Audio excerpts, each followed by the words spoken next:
So you're Blues captain Ryan O'Reilly, and you want a haircut that's as custom as your stick curve. At Great Clips, we save your haircut details in clip notes, so you get your signature look every time.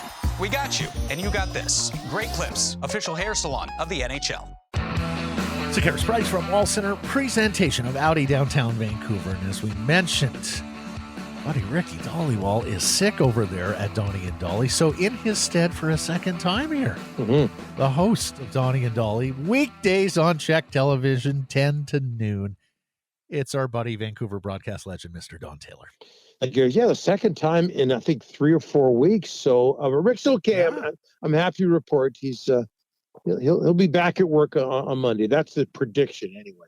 Well, he better be, because as Jeff was saying, this is his time of year, Don. we need Dolly. The market needs Dolly. I know. Draft coming up, free agency coming up, Brock Besser, all of that. There's a lot going on in Canuck land. This is it for Rick. So I'm sure he'll somehow drag himself into work, even if he isn't feeling all that well on Monday.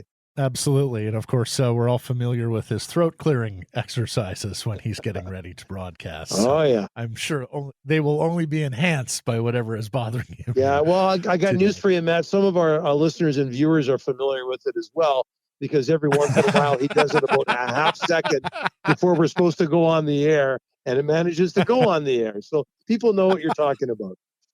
Yeah. Right. Hey, Donnie, what's your sense? You've been around this team for a long time. Do you think it's going to be an explosive fireworks summer? Like, do you think Miller and Besser are going to be Canucks come training camp? Well, any member of Canuck management that we've had on, or coaching staff, but in particular management, we had Ryan Johnson on earlier this week. Whenever the subject of JT Miller comes up, and normally when you're talking about somebody who gets 99 points and still has a year left in his contract, they would look at you sideways and think you're crazy. What are you talking about? 99? Nobody has ever said, there's no way we're trading him.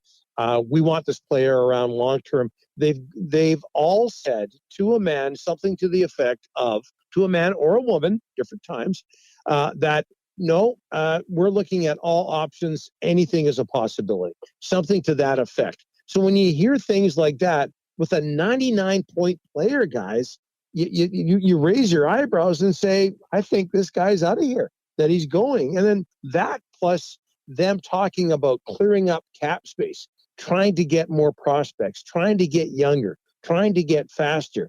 It all kind of makes sense. And my guess would be, reading between the lines, is that JT Miller is not that long for Vancouver. I know you don't want to give up on a 99-point player, but all indications are that looks like it's going to happen. What about Besser? With Brock Besser, I think the X factor there is, what could he do without the emotional baggage of what he went through last year with his family? And and he still got 23 goals. I'm sure disappointing by his own personal standards, but not bad given the circumstances.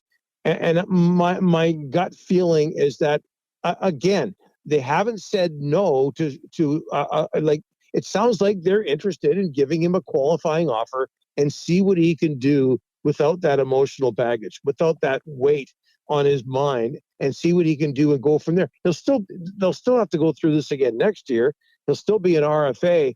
And I think that's the general feeling, reading between the lines again, that Besser's, that if I had to guess, it would be him sticking around with a 7.5 qualifying offer, as tough as that might be for some people to swallow. Donnie, and you talked a moment ago about, when we've talked to management and people in the front office, and in our business, like, we want info and we want to get to the bottom of the story, but on some level, is there a bit of a fascination because Patrick Allvin does seem to play things so close to the vest? Like, he's just not giving up the goods, that there is sort of this element of surprise, I think, of what's to come here in the next week to 10 days. It's pretty intriguing because we really, this side of Kuzmenko, we really haven't seen a whole lot of moves. Moves have been made, when it comes to hiring management staff, front office staff, right, scouting and all that.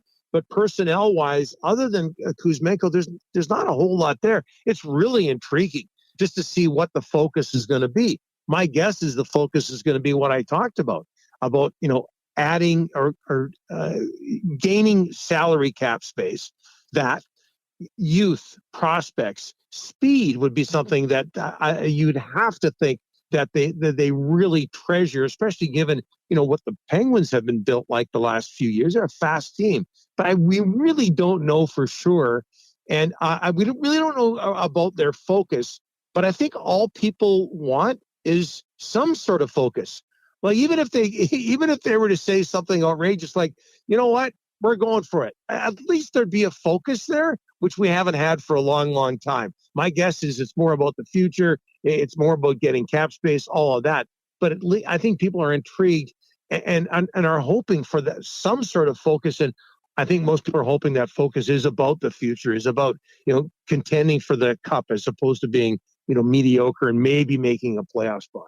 Well, my hunch is there's a guy in Hershey, Pennsylvania right about now that wouldn't mind a focus as well, and that's Bruce Boudreau, who, we talk about, like, they could bring JT Miller back. Sure, they could. He's under contract, but if you're Bruce Boudreau, you're coaching for your next contract, and then this idea that they may get halfway through the season or to the trade deadline and all of a sudden sort of chop the legs out from under you and trade JT Miller at that point. So there's just so many moving parts to all of this that is sort of the Vancouver Canucks here. And as you said, trying to find a focus for next season.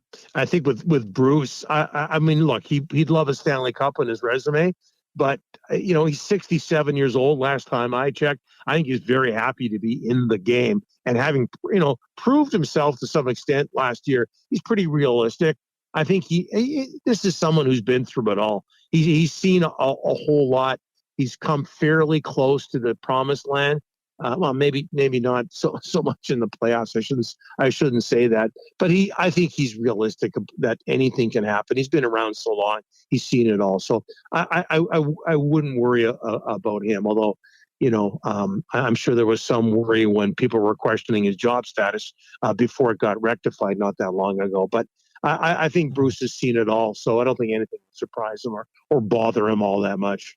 Alvin was at CTV this morning talking about how the 15th overall feels a little like an in-between pick. We actually went through it. The last three drafts, Donnie, it's astonishing how many trades there are between number 10 and number 20 in the NHL draft. 4 last year, 5 the year before, 4 the year before that, twice in a row here. The 15th overall pick has been moved. What's your sense? You think they're going to keep it and pick the best player, or do you think that pick is going to be in play moving up or moving down one way or the other? Matt, can you slow down with those numbers? I want to borrow that for our show on Monday. That's really good. I will send you the chart. Okay. That was excellent. Yeah. Kudos to you. That was outstanding. I mean, when you heard this talk of them going for the number 2 pick with the Devils and unloading the 15th pick and who knows who else, that seemed like a now trade. It just wouldn't make a lot of sense to me. Here's what I'm not sure exactly what they're going to do. Look, we always speculate, and the reality is the Canucks have never picked 15th. They've had 7 times they've picked 10th overall. But they've had very few picks in the teens, so this is something new for them. Not necessarily new for Jim and for Patrick, but So again, we're venturing into unknown territory when it comes to the Canucks. But pardon me, guys. We always speculate, and then what happens? Ultimately, they end up holding on to their draft pick and picking someone.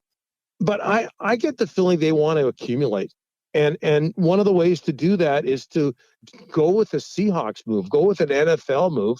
It's been done before in the NHL, and trade down and pick up multiple picks.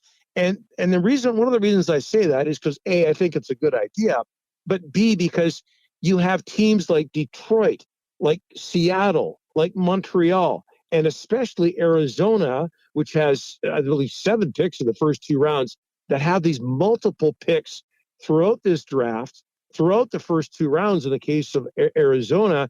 And I don't know. I would love to see them, and they've kind of hinted at this as well, trading down to get multiple draft picks, maybe even in the first 2 rounds. I think that would be a wonderful idea because that prospect cupboard is so very bare. I think that would be a great idea. Now, I know Arizona has gone on record as saying they're keeping all 7 of those first picks in the first 2 rounds. But come on, one of the reasons they're saying that is to increase the value of those picks. There's no way we're doing it. Yeah. Oh, you've got a good deal for us? Oh, maybe we will. So that is, again, reading between the lines with them, I think they're open to that possibility, and I think it would be a good idea. The more, the merrier. Yeah, and not only do they have those 7 picks, like they're all in the first half of the second round as well. I think they're all in the top 45 or something like that. It's an astonishing haul for Arizona. Do you believe, and I just saw something on this today, that if they're moving a Miller or a Besser, young players, like it's not necessarily draft picks, but more young players that they covet. Do you think that would be the right tact? Obviously, depends on the players. When I hear that, my mind goes to Goldobin. It goes to Berti. Same here, Don. Absolutely. Been there, done that sort of thing. And I would love to see what Rutherford, and this hasn't always been the case with Jim Rutherford, what he'd do, because often Pittsburgh traded away their draft picks. I'd love to see what he would do, what Patrick Alvin would do with multiple draft picks. And I'd love to see what the Canucks period would do with multiple draft picks. That's what I think the market wants. And again, it's not fair. Right? You could throw Granlund in the mix as well. Been there, done that. I'd like to see multiple draft picks. So again, I think that's what the fan base wants as well. My headspace went to the exact same place, Donny. Goldobin, Dahlin, the previous management group. Although I think we should give this lot more credit for their pro scouting, because that did not necessarily hold up in the previous administration. You had one more for him, Jeff? No, I saw that we. Thanks, Jeff. No, boy, your chance to ask him a question. No. I've got a question. It's just not on the Canucks. I was going before because I saw.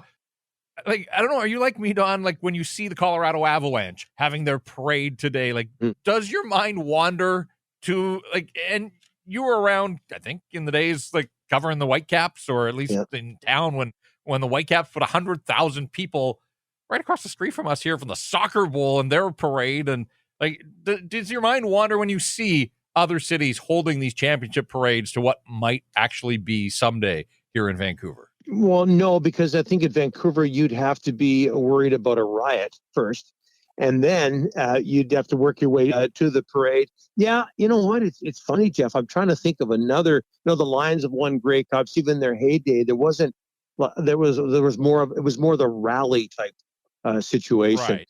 But it is something where you look at that and you get a bit jealous, and you think what could be here. I do know this, that. When we were at Sportsnet, this is a little bit of an aside here. When we were at Sportsnet, because we would have been covering it live in Vancouver, we were told that if the Canucks won Game 7, that much of the parade would take place on the water, Falls Creek, English Bay, a la Boston, which has done that sort of thing in the past of, several championships there. But there was the thought that they were going to parade the players on boats, with people lining Falls Creek, English Bay, that sort of thing. So that would have been, and then eventually it would make its way up to the streets of Vancouver. But that would have been really fun to see. So, and I'm sure they'd be able to pull it off, and it would have been really nice to see. Yeah, and my mind does go there. But again, if win or lose, I wonder what would happen right after the final game in Vancouver, and then we'll work our way to the parade from there. You're telling me we were 60 minutes away from a boat party from a flotilla, Don? Yeah. Oh. Yeah. That would have been right up my alley at the time. No, we were told, I think we were given the route at the time, and the reason is because we were going to carry it live. So where would we set up our outdoor studio to have a good view? And that was the plan. A large part of it was going to be on the water, which would have been very Vancouver. Imagine how beautiful that would have looked with the players waving to the fans, and Donny coming up alongside in a bathtub doing the interview. Yeah. Exactly. Yeah. On his way to Nanaimo. Yeah. Well, that's the next stop in my broadcasting career. So, why not? Oh, buddy, always great catching up with you. Miss you, Don. Yeah, thanks for right this. back Thanks at for you filling guys. in for Ricky. Have a great Canada Day long weekend. We'll catch up soon. Okay? You too. Lots of fun, guys. Thanks. Thank Thanks, you. Don. Don Taylor, everybody, of Donnie and Dhali, weekdays from 10 to noon on Czech television. I very much miss crossing over with Donnie as we used to back at the old Sure. station. There was always great times and chuckles with the legend.